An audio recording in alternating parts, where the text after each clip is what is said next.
you don't hear any of the background noise, you'll see that the recording has popped up. We do plan on recording this session.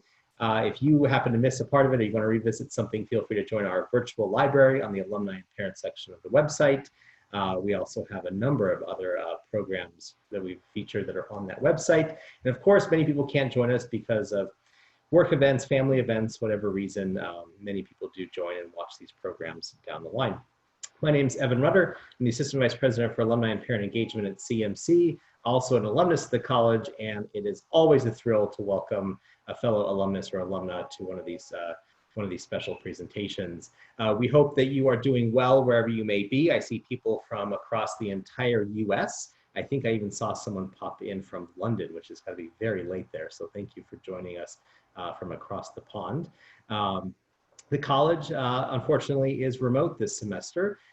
We are teaching 1,236 students virtually.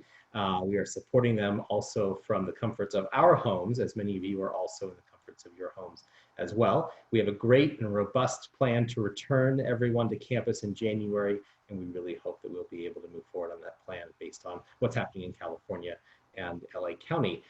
Thank you all for your continued support, whether it's good words, volunteerism, philanthropy. We can't do all that we do at CMC without your help. So a big thank you from myself and from all of my colleagues and all the students at Claremont McKenna. Today, we welcome David Enrich, class of '01. David was a government major at CMC. After graduating from CMC, he had held two very distinct posts, one as the financial enterprise editor at the Wall Street Journal, and currently the New York Times Business Investigations editor. He published Dark Towers in February 2020. That is the topic of our conversation today. I wanted this to be brief because I'm sure there'll be lots of conversation. David, thank you for being here, and I turn the program over to you.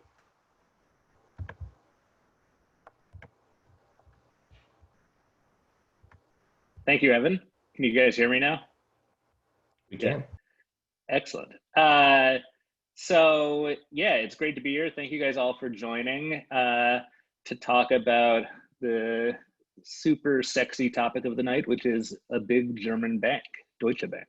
And one of the ironies of me writing a book about banking, to those of you who, or at least a couple of you guys on here, you may remember that I nearly failed and probably deserved to fail the one econ class I took at CMC. And so the notion that I've gone on to a career specializing in finance and things like that is, I certainly wouldn't have predicted it 20 years ago when I was at CMC. But I thought I would just tell you guys a little bit about how it is that I came to write a book about Deutsche Bank and became interested and kind of obsessed with Deutsche Bank. And that'll segue, I think, into a topic of how this connects to CMC and, of course, to the President of the United States, which I gather a lot of people are probably interested in these days. So as Evan said, I was a reporter at the Wall Street Journal in New York, and I moved to London in 2010, and I was the journal's European banking and finance correspondent there. And so my job was to, find exciting big stories related to European banking and finance. And this was right after the global financial crisis, which, was kind of the peak finance moment for a journalist like me. And so everything kind of felt a little bit anticlimactic going to Europe in 2010. And it turned out I got very lucky, and a big financial crisis was just bubbling up in Europe at the time. And one of the first things any journalist will do when they arrive in a new place and have a new beat is they'll go around, trying to meet as many people as possible. And they'll ask them just what is the biggest, worst offender in the kind of field that you're covering. So in my case, I was going around talking to investors and bankers and analysts and people like that, and asking them, what is the worst bank out there that is not in Europe, that is not getting written about enough or being paid enough attention to in the United States? And the answer just universally almost would come back as Deutsche Bank. And I didn't really know the first thing about Deutsche Bank. I had some familiarity with the fact that they had an investment banking operation in the United States just from my time in the US with the Wall Street Journal, but that was really just about all I knew. And so starting very shortly after I arrived in London, I started trying to get to know Deutsche Bank a lot better. And I quickly realized that, just what was in the public domain, which was that this is a bank that over its, I think 140 years of existence at that point, had repeatedly gotten into trouble, whether it was its work financing the Holocaust in the 1930s and 40s, or it was more recently its work in all sorts of sketchy domains, whether it's manipulating markets or bribing public officials or laundering money or ripping off taxpayers. The list went on and on. And so Deutsche Bank became this object of obsession for me pretty quickly because it was a huge bank. It was notorious in kind of media circles for its secrecy and for just kind of playing games with the public and with investors about its finances. It was very opaque. And there's nothing that piques a journalist's curiosity more than a company or an institution or an individual saying, oh no, there's nothing to see here, just kind of go look somewhere else. And that was the Deutsche Bank message universally, that we're a little bit misunderstood, but generally we're just a big, dull European bank. And so I spent the next couple of years really trying to kind of get beneath the shell of Deutsche Bank with, to be honest, like not a whole lot of success. I wrote a lot of stories about how, when they got in trouble with regulators and prosecutors and things like that, but it wasn't that exciting. And then one morning in January of 2014, things changed in a very kind of personal, tragic way, honestly, which was that a guy who had been a top executive at Deutsche Bank for many years, his name is Bill Broeksmit, and he is a CMC alum, class of 1977. He was the parent of a CMC student who I think was class of 2012, if I recall. He had been one of the top executives at Deutsche Bank for a very long time, both in the US and in London. And he was one of the rare executives of the bank who actually had a very good reputation. And he was known as someone who was an expert in risk management and derivatives and things like that. But he was also known as someone who really had a conscience. He had grown up in the Midwest. He was a minister's son. And he was someone who had kind of taken the lessons that he learned from his father and applied them in his professional life in a way that you really didn't see very often. And he had the guts to say no to people, to his colleagues. He had the guts and the credentials to say, listen, you are not understanding the risks of this transaction properly. We are not going to do it, even though that means we are foregoing the possibility of making a lot of money. And so he climbed up through the ranks of the bank. And by 2012, 2013, in that period, he was essentially he was one of the kind of the right-hand men to the bank's CEO at the time, Anshu Jain. And anyway, in this January morning, it was a Sunday in 2014, Bill Broeksmit was found hanging in his apartment in London. And his suicide set off, and I did not know Bill Broeksmit. To be honest, I hadn't even really heard of him, which is, not a credit to my digging into Deutsche Bank. I didn't realize he was a CMC alum. All I knew is that there were rumors all of a sudden flying around London that this guy who has been very close to the CEO and was very powerful within the bank and very well respected within the bank had suddenly died. And in these situations, this is not a fun moment for a journalist because it's very obvious what the journalist needs to do, and it's not pleasant. And so a couple of colleagues and I split up the task of trying to get in touch with Bill Broeksmit's family members and friends and to try and understand what had happened and whether his death had anything to do with Deutsche Bank, which is what the rumor was that was going around at the time. And we kind of split up this unpleasant task. And one of the straws that I drew was that I would be the guy who contacted Bill's son, his name is Val Broeksmit. He was living in London, and very quickly, just through Google, I realized that he had a very active social media presence, and he was, he's a rock musician, and he's one of those people who's like posting a lot of crazy stuff on Instagram and Facebook and Twitter. Like, he clearly was into drugs. He was, not very shy about some of his sexual escapades. He was really, he was quite a character. And so I sent him an email and said that we're looking into what happened with his father, and I would like to talk to him. And, you know, in a situation like that, you do not expect to hear back from the person. You expect, you know, the likely scenario is that the person will just ignore you, and a few days later you'll try again, and then you'll try calling them. And this was, at this point, this is probably about a week after his dad had passed away. And so you're trying to be sensitive about the fact that the family is grieving, but at the same time, you need to be persistent. And we thought there was maybe a pretty important story here. And anyway, I wasn't expecting Val to reply, but sure enough, within 24 hours, he had sent me back a message asking, what is it that you want to know? And I basically laid out to him over email what I had heard, which was that there were rumors flying around London that his father had had deep concerns about the way the bank was being operated, and that that was something that had been on basically on his mind at the time that he decided to die. And you know, this is something I had never really reported on suicide before, and in hindsight, I probably didn't handle this as sensitively as I could. There are all sorts of protocols that are supposed to go into writing about and reporting on stuff like this, and I just didn't even realize that. So, but Val eventually agreed to get on the phone with me, and that was in, I guess, February of 2014. And this began a relationship between me and Val that lasted for another 5 years or so.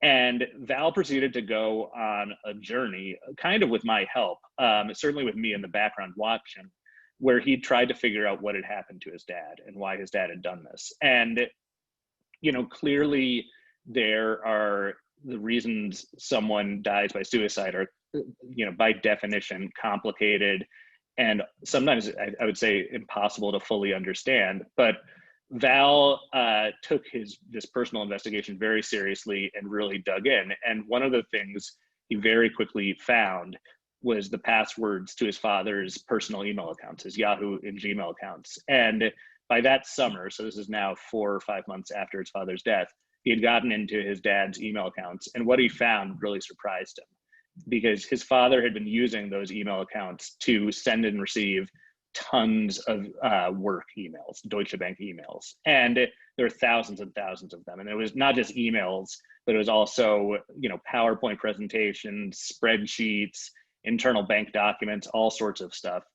And Val began anonymously at first, but ultimately not anonymously. He began sharing these materials with me. And they became, initially they were the source for a number of front page stories in the Wall Street Journal in the summer and fall of 2014.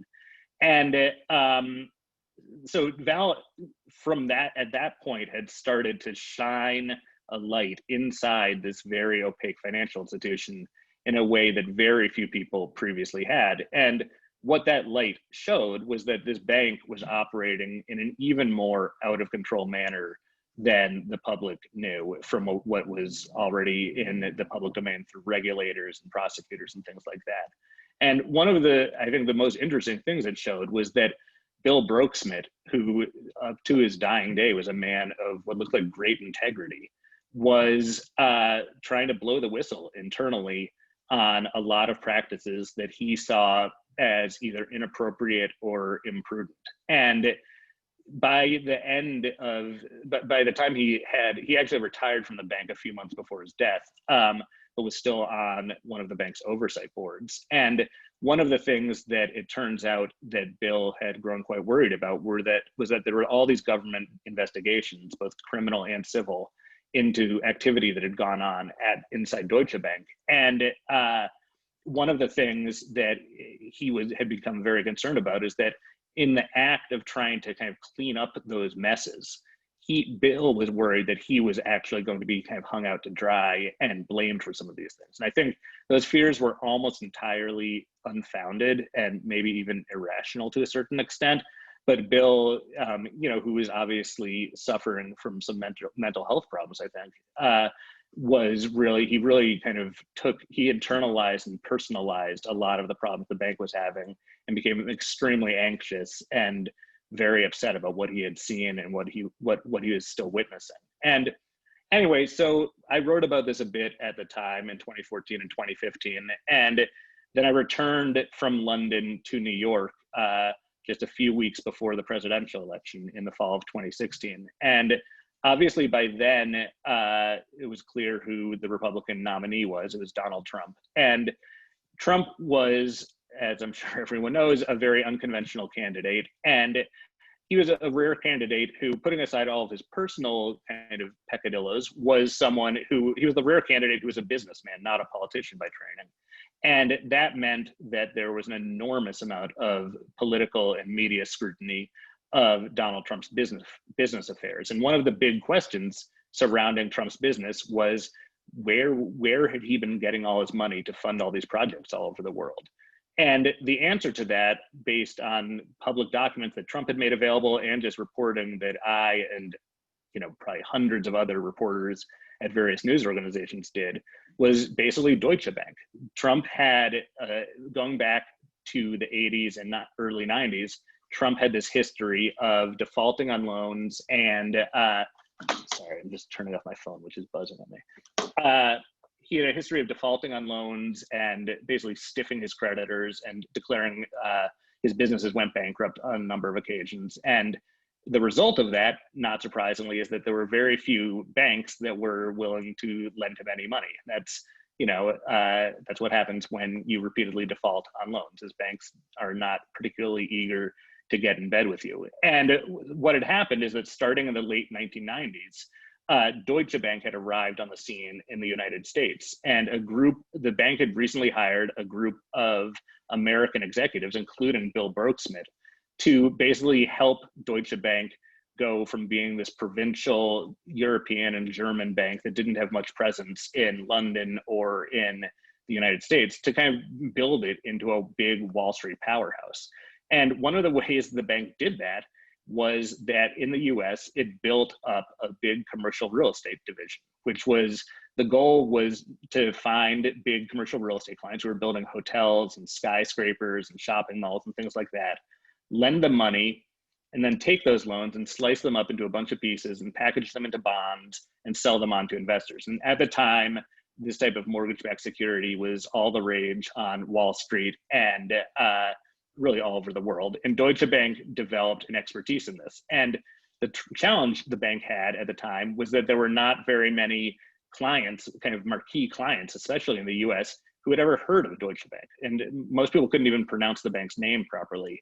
And so Deutsche Bank had to go to kind of extraordinary lengths to find clients that were willing to do business with it. And since the best clients, the safest clients, the most profitable clients were essentially off limits to Deutsche Bank had to go bottom fishing. And so it went for people and institutions who were essentially unbankable in the mainstream world. And Donald Trump in the late 1990s fit that bill to a T. He was someone who, again, had repeatedly defaulted on his loans, but still had these great ambitions of becoming a major player in the American real estate market and kind of graduating from just becoming this failed casino mogul. And so he in 1998 went to Deutsche Bank, and Deutsche Bank agreed to start lending him hundreds of millions of dollars to build and renovate skyscrapers in Manhattan.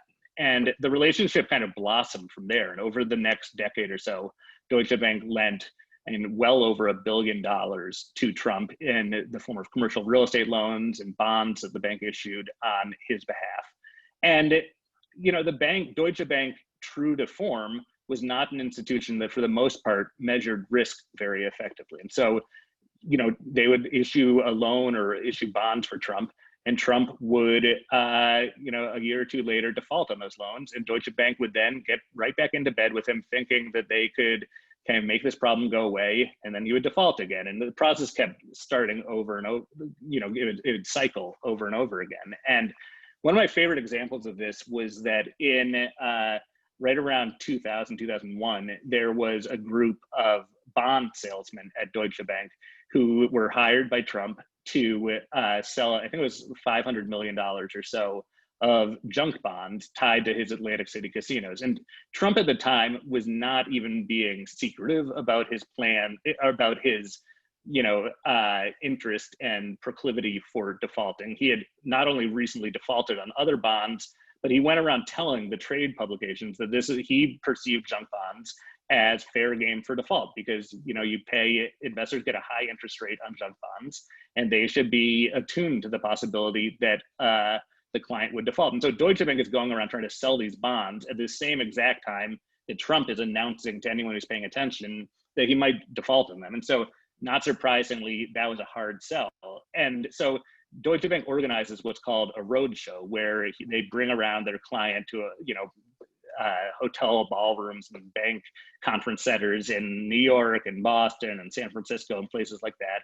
And Trump thinks the roadshow is going really well, because every place they go, there are big crowds gathered to see him, and people want to take pictures with him, they want an autograph, and it seems to be going very well. And at the end of this roadshow, Trump goes to the sales team at Deutsche Bank and says, "How did that go? Did we get all the money we needed?" And one of the guys there who I've spoken with had to tell Trump that no, in fact, we sold almost nothing. And Trump was kind of aghast at that and couldn't believe it, because there had been so many people turning up to see these events, and they'd seemed so enthusiastic. They all seemed to love him.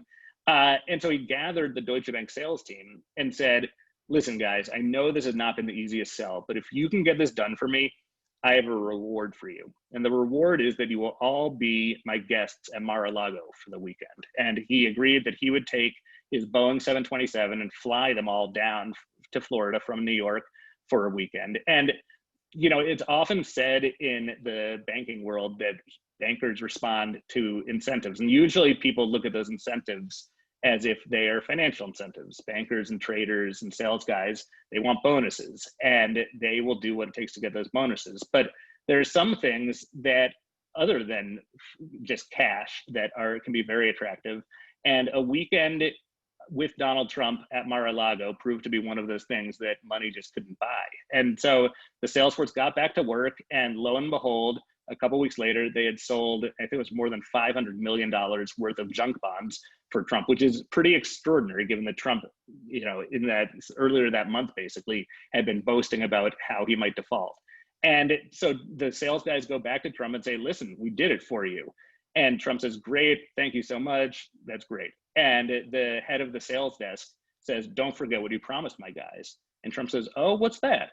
He says, "You promised us a weekend to Mar-a-Lago, at Mar-a-Lago." And Trump says, "What? No one's going to remember that." So he's kind of trying to weasel out of it. And the head of the sales desk says, this is all they've been talking about for weeks now. You need to follow through on this. And so Trump, to his credit, did follow through. He flew them all down to Mar-a-Lago for the weekend. They golfed. They listened to Trump telling crazy stories, and they all had a great time. And then they flew back to New York. And a few months later, Trump defaulted on the loans, or on the bonds. And so all of Deutsche Bank's clients got burned. And that division of Deutsche Bank at that point said, "Okay, we are not doing any more business with Donald Trump." But just a few months later, a different division of the bank restarted another relationship with him, and soon was lending him hundreds of millions more for a big project in Chicago. That loan then defaulted in 2008, and the bank basically washed its hands of Trump again. In 2012, a different division of the bank restarts the relationship and finances his purchase of the Doral Golf Resort in Florida, the construction of a big hotel in Washington, D.C. And that basically brings us to the moment where I returned from London to New York, and Trump was about to win the presidential election. And I watched with this, I, like everyone else, I think, thought that Trump had no chance of winning. He wins, to our surprise. And all of a sudden, I found myself in this just surreal situation where this weird bank that I had been obsessing over for the past 6 years, and was kind of one of the leading journalistic experts on at this point, that kind of finance story that I couldn't get my parents in a million years to read a story about this, all of a sudden went from this squirrely Wall Street Journal type story to a big front page story that all the world was buzzing about, as they tried to understand how Donald Trump was making money, whom he owed money to, who he was in business with. And so I found myself in this, it's frankly a great situation for a journalist to be in, where these two huge stories were colliding, and I was kind of the perfect person to be telling those stories. And so the book, Dark Towers, came out of both my reporting on Trump's finances, merging with my reporting on Deutsche Bank. And it uses the story of both Bill and Val Brooksmith to tell, kind of as as symbols of the bank and its rise and fall, because Bill had been there as Deutsche Bank reinvented itself and tried to build itself into a big powerhouse on Wall Street, and was largely successful with that. And the circumstances that led to the bank's ultimate downfall very much kind of tracked with Bill's increasing despair with the bank. And into the midst of this, you have the bank's relationship with Donald Trump, which in a lot of ways became kind of a microcosm for all of the problems that the bank had. Its inability or unwillingness to measure risk, the fact that it did not really care about the reputations of its clients. And a classic example of that is not even Trump, it's that the bank, when all other banks froze Jeffrey Epstein out after he had been convicted of sex crimes, Epstein went to Deutsche Bank, which happily started up a relationship with him in 2013, lending him money, setting up shell companies for him, helping him move money between the shell companies and his sex trafficking network, and only discontinued that relationship formally a few weeks before he was arrested last summer. So this is a bank that has gotten in trouble for all sorts of things, and I found myself in this great position to write about it. And I tried to do it in a way that was not a dry banking book. It's much more a book that tells these personal stories about the humans behind the great tragedy that was this bank. So with that, I would be happy to take questions. Thanks so much, David. If anyone has a question, you can either put it directly into the chat. 4 or 5 have come in privately to me already. You can also virtually raise your hand in the participant section, which Wesley has done. We'll get to Wesley shortly. I also just wanted to take a brief second and thank Tim Galbraith, who's an alumnus and a parent and on the New York Leadership Group, an alumni chapter there, and who helped put this program together. So thank you, Tim. We'll first go to a question that came into the chat. David, it's about Russian entities. So what Russian entities, including the government or government surrogates, have guaranteed Trump Organization loans from Deutsche Bank? Would those loans ever have been made without those guarantees? What happens if those loans cannot be repaid or go into default? One of the very challenging things about being a journalist these days is that we live in these crazy times where there's scandal after scandal after scandal. There's stuff that's happening in the federal government and in the White House that is unprecedented and frankly very upsetting at times, just regardless of ideology, I think. And but there are also a lot of scandals that kind of are actually not real, that take on a life of their own. And this, I'm afraid, is one of them. This notion that Trump's loans from Deutsche Bank were guaranteed or backstopped by the Russian government. There is no evidence that that happened. And this is something that I've spent years investigating, as have a number of other journalists at major news organizations. And none of us have been able to confirm the validity of this. What we know is that Deutsche Bank was founded in 1870. And by the end of that century, within decades of its founding, it was one of the preferred Western banks for the Kremlin. I mean, Deutsche Bank financed railroads for the Tsar. And basically ever since then, with a brief pause during World War II, when Germany and Russia were fighting against each other, Deutsche Bank has been one of the few Western banks that's been consistently in Russia. And over the years, Deutsche Bank has basically done whatever it takes to remain relevant in Russia. And that went from financing railroads to financing agriculture, financing industrial development, to more recently financing the Kremlin and helping oligarchs launder their cash outside of Russia and into the Western financial system, whether it's in euros or dollars. And so Deutsche Bank developed probably the world's leading Russian money laundering network, and which was a very lucrative business for Deutsche Bank for a long while. And they did business with basically countless oligarchs and people connected not only to the Kremlin, but Putin's family members as well. And the fact that Deutsche Bank was so enmeshed in illegal Russian activity, especially with people linked to the Kremlin, and the fact that the bank has been so active in financing Donald Trump. I mean, the bank has lent Trump well over $2 billion over the past 2 decades. There's more than $300 million of loans that are currently outstanding. So that President Trump currently owes Deutsche Bank, give or take $300 million right now as president. And the fact that you've got this bank that's done really crazy illegal stuff for the Russians on the one hand, and you've got a president that the bank is also financing, who is president in part because the Russian government interfered in the 2016 presidential election and helped get him elected, it has spawned a bazillion conspiracy theories, not many of which have been proven to be true. And the notion that these loans either came from Russia and were kind of laundered through Deutsche Bank, or that the Russian government or Russian banks or Russian individuals essentially provided a guarantee on the loans that allowed Deutsche Bank to lend money to Trump, even though he was so default prone and risky. I've spent a lot of time investigating this. I've talked to dozens of people currently and formerly at the bank who were involved in the decision to lend Trump money. I've reviewed thousands of pages of internal bank documents on the loans. I don't think it's true. And I kind of wish it was true, because it would be a hell of a story and I would sell a lot more books and it would just be a huge, huge scoop. But I don't think it's true. And so every time, that's always the first question that comes up. And there's a lot written in various news organizations online that claim to have found these smoking guns. And I would just urge people these days to be very careful about what you read and make sure you trust your source of information and not let your own kind of, like, at least from like talking about my own kind of social networks in the United States, or in New York, I feel like a lot of people are predisposed to believe what they read if it fits their existing worldview. And I think it's really a dangerous pattern that leads a lot of people who are very smart and well-read and, very good critical thinkers normally, to accept stuff that is actually not true. So you kind of touched on this question a little bit, and I'll do one question from the chat, and then we'll jump into the participant section for those that have raised your hand. What was Deutsche Bank's incentive to continually finance Trump when they kept losing money and reputational capital on the relationship?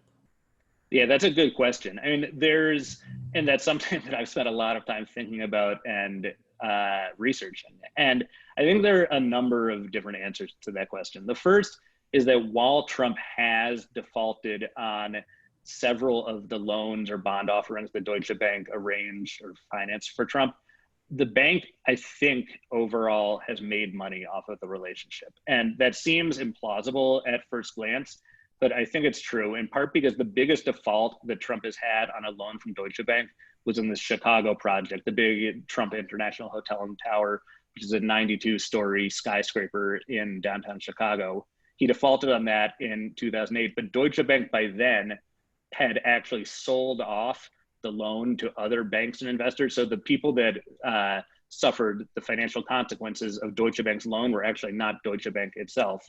And so even though he has defaulted on a number of loans, the bank is, first of all, not all of that financial pain has been borne by the bank.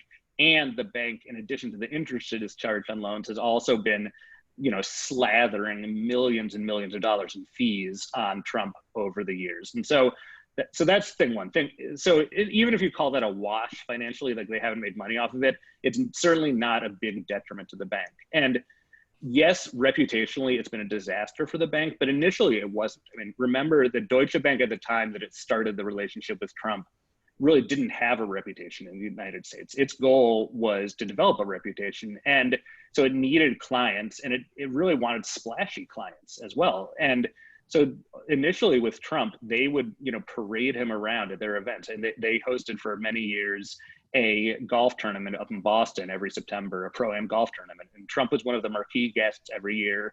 And he would work the crowd signing their $100 bills. The bank used him and Ivanka Trump in promotional videos that they did. There's a great promotional video that they shot at one of these golf tournaments where Trump, sits down for an interview with a bank, one of the people in the PR department at the bank. And she asks something to the effect of, "So why do you like doing business with Deutsche Bank?" And Trump's response immediately is, "Because they're so fast to approve my loans and so easy to work with." And the person behind the camera who asked that question, who's smart, thinks to herself that maybe that is actually not something we want to be advertising, that we're just like not doing much due diligence on our clients. But I think the bank for a very long time really was not viewing risk the way most financial institutions were viewing risk, especially after the financial crisis, when most financial institutions became very sensitive to reputational risk. And therefore, you know, there are plenty of well-publicized exceptions to this, but by and large, they tried to steer away from clients that were likely to cause them legal or reputational headaches. And so Deutsche Bank did not do that. And there were executives within the bank who I've spoken with who were very concerned about the fact that Trump was not only likely to default on loans, but also was engaging in racial demagoguery, I shouldn't say racist demagoguery going back early into the Obama administration. And was that really the kind of person they wanted to do business with? And those concerns were repeatedly overruled on the basis that he's making money for us. He's been a good client for us overall. And, you know, we're just going to kind of bury our heads in the sand. And I think by the time Trump became the Republican nominee for president, there's enough stigma attached to him and he'd become sufficiently polarizing and controversial that at that point, the bank, you know, turned down some opportunities to further expand the relationship with him. But they kept doing, right up until a few weeks before the 2016 election, they were still making huge loans to the Kushner family, even though Kushner is the one who had gotten them involved with Trump most recently. So the bank just was reckless is the bottom line, and greedy. And it got them in a lot of trouble, not just with Trump, but all over the world. Thank you. We're going to go to Wesley Whitaker in the, go ahead and unmute Wesley, and you could ask your question directly.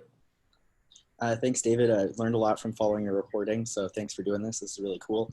Sure. I have a question about kind of I guess it was the commercial property management division of Deutsche Bank, and then loaning another division of Deutsche Bank, the kind of wealth management side. How typical is that? That seems like it was kind of a first to have that kind of arrangement within the bank. And then also I wanted to ask you, just kind of stepping back a little, thinking about the FinCEN files and everything else that has come out with Deutsche Bank having way more suspicious activity and money laundering suspicion reports. Do you think that this kind of hyper focus on Trump has meant that we've lost sight of some of the other kind of bad things that are happening with our financial system that is coming out because of the FinCEN file investigation? Yes. Is the short answer to the second question. The first question, Wesley's referring to one of the kind of seminal moments in the Deutsche Bank-Trump relationship is that after Trump defaults on this big Chicago loan in 2008, the bank basically writes him off. They're not going to touch him at this point, because not only did he default on the loan, but he also sued Deutsche Bank and publicly accused the bank of causing the financial crisis and engaging in predatory lending against him, Donald Trump, by trying to collect on their loan. And so the bank basically said, we're not going to do business with him anymore. And then the litigation eventually settles out of court. And then a couple years later, Trump still owes the bank, you know, at least $100 million on that original loan. And where does he get the money to eventually repay it and make it go away? From a different division of the bank that then was willing to strike up a new relationship with Trump. And so one arm of the bank, ultimately the private wealth management division in the US, ultimately provides Trump a loan that Trump then uses to pay back a still defaulted loan from a different part of the bank. And even now, I've been talking about this for over a year now, it's just fucking crazy. I'm sorry. I've never seen anything like this. No one in the banking industry who I've spoken with has seen anything like this. In fact, when I initially discovered that that's what happened and talked to people, senior executives at Deutsche Bank, they were shocked and kind of speechless when they heard that this is what had happened. It's crazy. And I don't think there's any conspiracy. I think it is just a reflection of the awful management and the recklessness and the hubris inside the bank that they thought that this was a viable solution. And in hindsight, I think you have to give them a little more slack than you otherwise would, because they obviously could not anticipate that the person to whom they were lending this money would one day be elected president of the United States, and all of this stuff would be under such intense scrutiny. So I'm sure if they had known that at the time, they would have handled this differently. But I mean, there's just no excuse. It's crazy. In terms of the FinCEN files, for those who don't know this, they're I guess a week or two ago now, BuzzFeed and a consortium of journalists all over the world published this huge cache of what are called suspicious activity reports that are, it's what banks, when they see a potentially suspicious transaction inside with one of their clients, they are supposed to file a report with the US government that basically alerts the government to this potentially criminal activity. And the weird thing about those reports is you would think if you're suspicious about a potentially criminal activity, you would like probably not do the transaction. But these suspicious activity reports actually give the bank license to report it to the government and then go ahead and do the transaction anyway, which is one of the really illogical, peculiar features of the United States banking system. And so one of the things this report found, this huge investigation found, was that Deutsche Bank in the files that BuzzFeed had obtained, Deutsche Bank had filed more suspicious activity reports by, I think, an order of magnitude than any other bank. And so there are a number of ways to look at that. One way is to look at it as Deutsche Bank is like the sketchiest, most corrupt bank out there. And that actually is true. The suspicious activity reports don't actually really prove that though, because all it proves is that the bank was filing a lot of suspicious activity reports. In some ways, the bank is, I think, trying to spin that as they were being more prudent and more, careful actually than a lot of their peers. And in any case, it's not, the files that BuzzFeed has gotten are not like the complete universe of these reports. It's a sampling of them. I don't know, and I don't think they've said how they got this particular sample. There's no reason to think that it's representative of the overall volume or like the traits of suspicious activity reports overall. But more broadly, to your point, Wesley, I think that's a really good point. Like there's everyone in the media, frankly, everyone in the world to a large extent has been so focused on Trump and his financial shenanigans and chasing these allegations of corruption with him and his family members and the Kushners. I think there is just the US financial system, the global financial system are just continue to be very effective vehicles for people who are looking to launder money or use the banking system to engage in crimes, whether it's drug trafficking or trafficking humans or illicit arms dealings. There's all sorts of stuff that's very bad. And I think the FinCEN files were really, and continue to be a really worthy investigation because they're shedding a lot of light on these corners of the banking system and that are just a criminal's paradise, basically. And they definitely do not get the media attention that they deserve. David, you touched on this a little bit in your comments, but someone put a question in the chat specifically about how Deutsche Bank kind of wrote off the debt. Were they all renegotiated? Were there lawsuits? When Trump defaulted, how did Deutsche Bank write them off?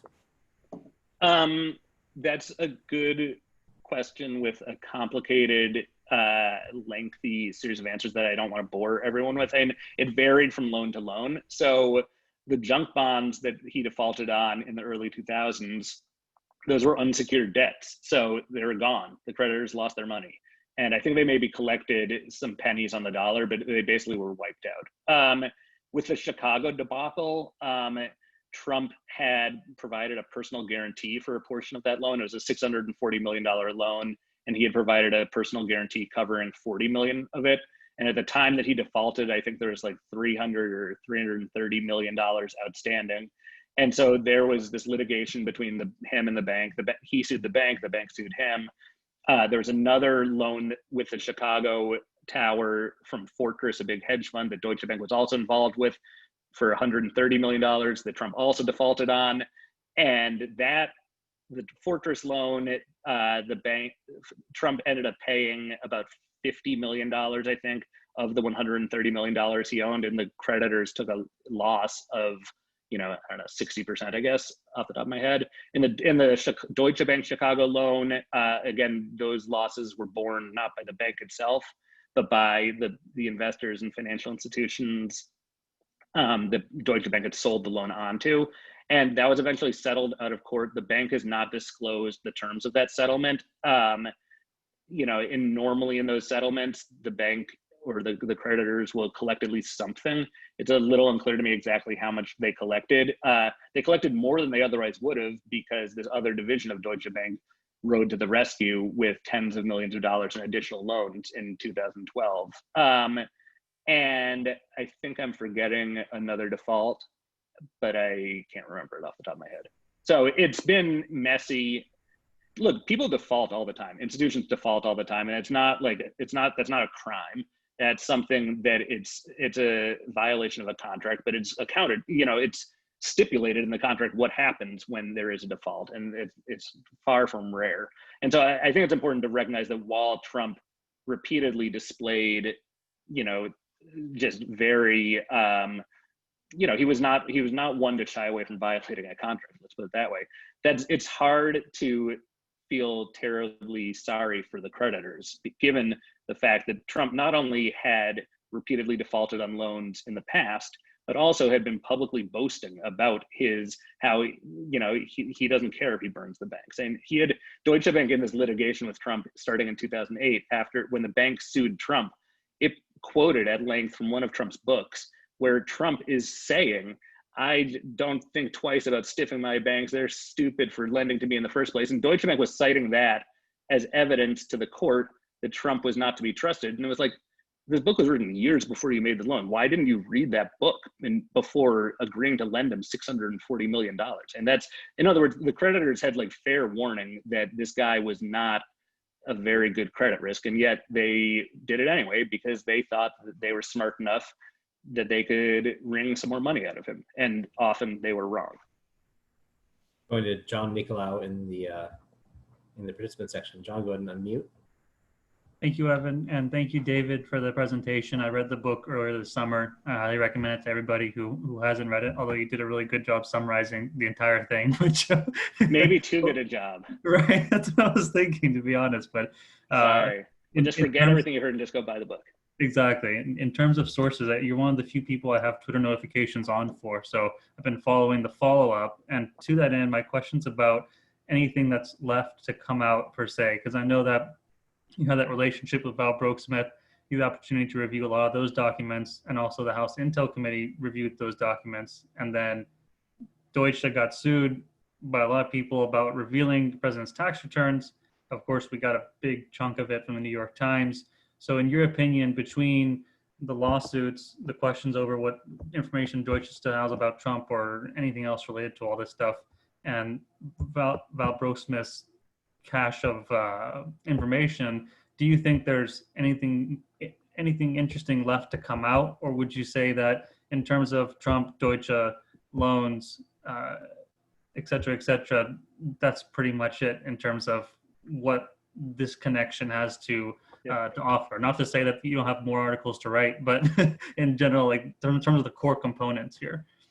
I think there is potentially a lot more still to come. I mean, so Deutsche Bank has been subpoenaed by a bunch of different government agencies, including a couple of congressional committees, for not only any tax returns they have of Trump's, but also like a huge array of other very detailed financial information the bank has collected over the past 2 decades of doing business with him. And in addition to that, actually, all sorts of other internal correspondence or files that the bank might have related to the business it's done with Trump. And I think a lot of that stuff, if it comes out, and this is the subject of litigation right now, and Trump is fighting very vigorously to block Deutsche Bank from complying with these subpoenas. I think if that information were to come out, it could be extremely illuminating.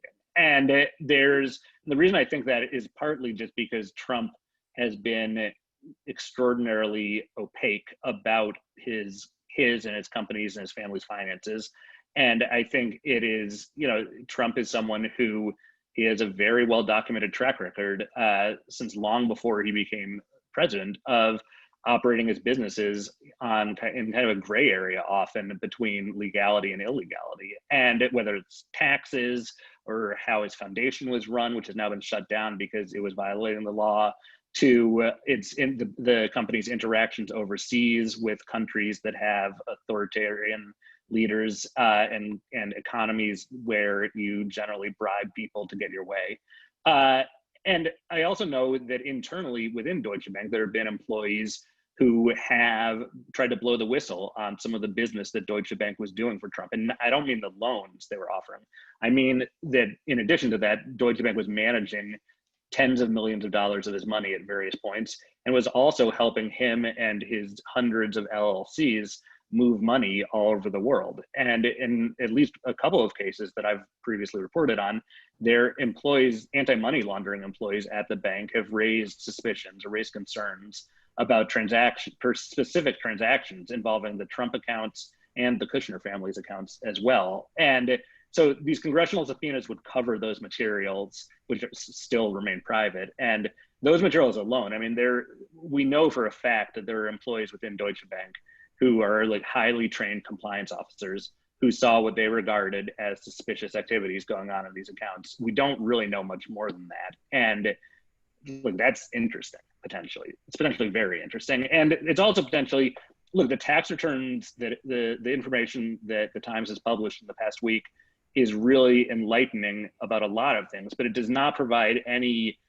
particular transparency into some of the most kind of vexing questions of Trump and his business, which are, who are his international business partners? Where is he actually getting the money? And not in terms of like what general business is, but in particular, where are specifically line items coming from in his financial statements or on his balance sheets? And Deutsche Bank has that material. And they, as the condition of some of these loans they've offered him, Trump has to provide on a regular basis. I mean, like, I think probably a quarterly basis, so 4 times a year, a very detailed breakdown, like audited financial statements, essentially, to the bank that would show all sorts of stuff that has been hidden. And we don't know why Trump is fighting so hard to keep this stuff hidden. I mean, it might be as simple as he just is a private, secretive guy. It might be, with the tax returns, I suspect it is the fact that he is embarrassed by what the tax returns show about his much weaker financial position than he's kind of led the world to believe.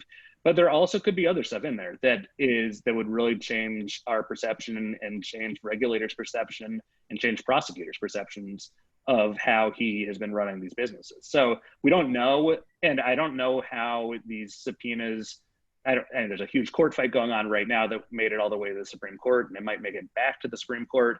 We don't know how any of that will change if Trump loses the election and is no longer president. We don't know.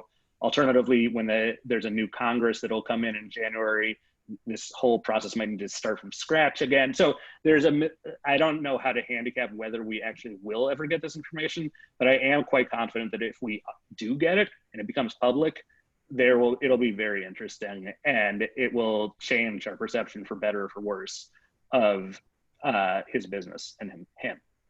Thank you. So two-second follow-up. In terms of the creditors, though, didn't that answer a lot of questions in terms of the creditors are Deutsche Bank? Like in terms of what happens inside Deutsche Bank, the transactions, lots of questions. But in terms of this question that we've seen on the media all the past week is, who does he owe money to? Yeah, it's been bizarre. Like that was obviously part of the big Times story that ran on, I don't even remember when it ran. Feels like a month ago, but I think it was just like 2 days ago.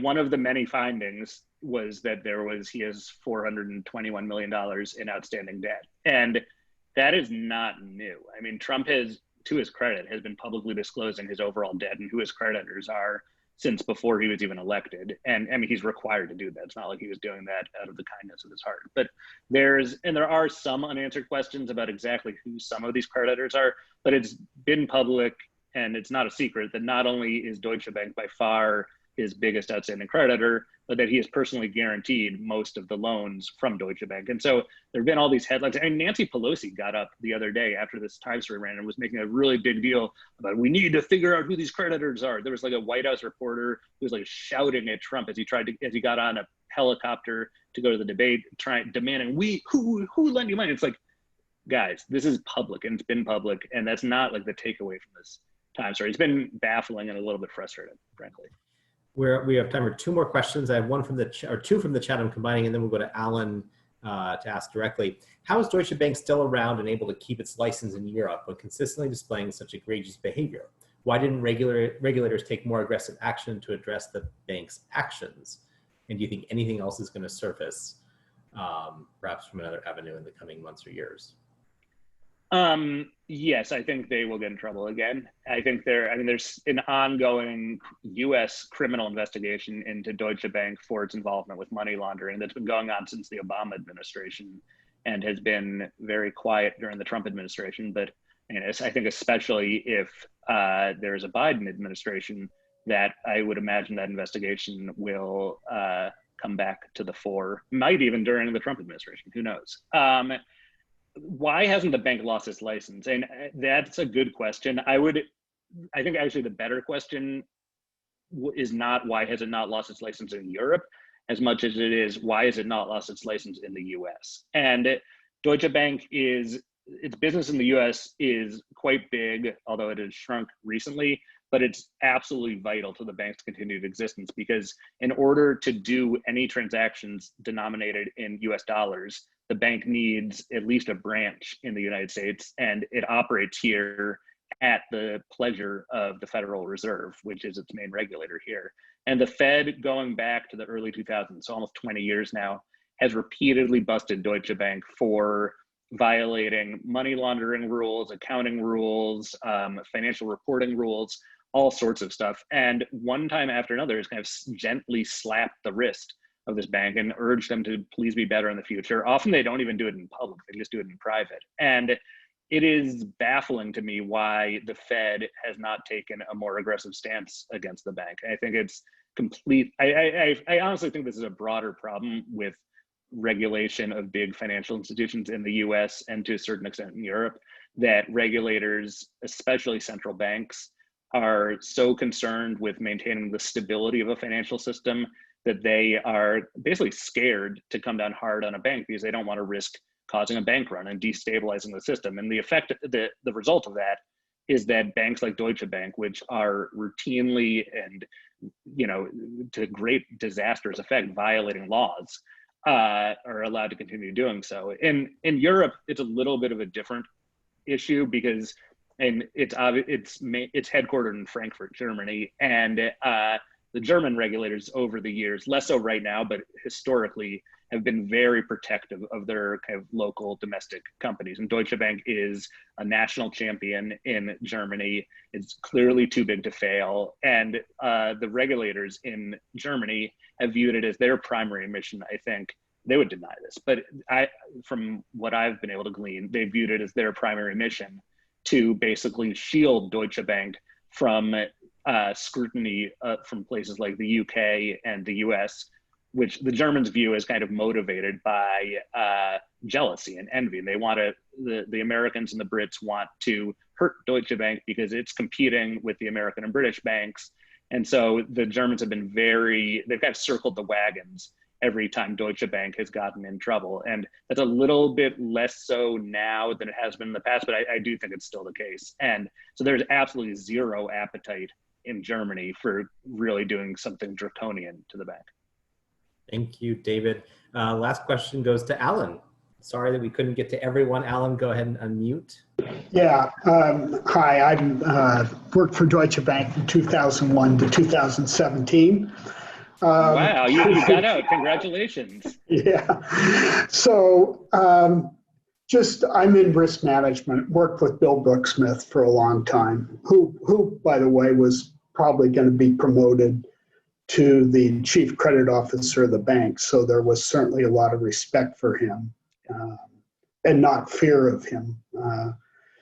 But on the Russian connection, I think you're exactly right. I'm in the investment bank, so I'm not in the private wealth management, but there was never, I don't think, any connection on Russia on that at all. What happened in 2012, as you said, is the private wealth management, nobody would lend to this guy. And so when they came up with the lending for these two assets you're talking about, basically they could write the terms and conditions that, nobody else would get. Huge loan, very low loan to value and high return.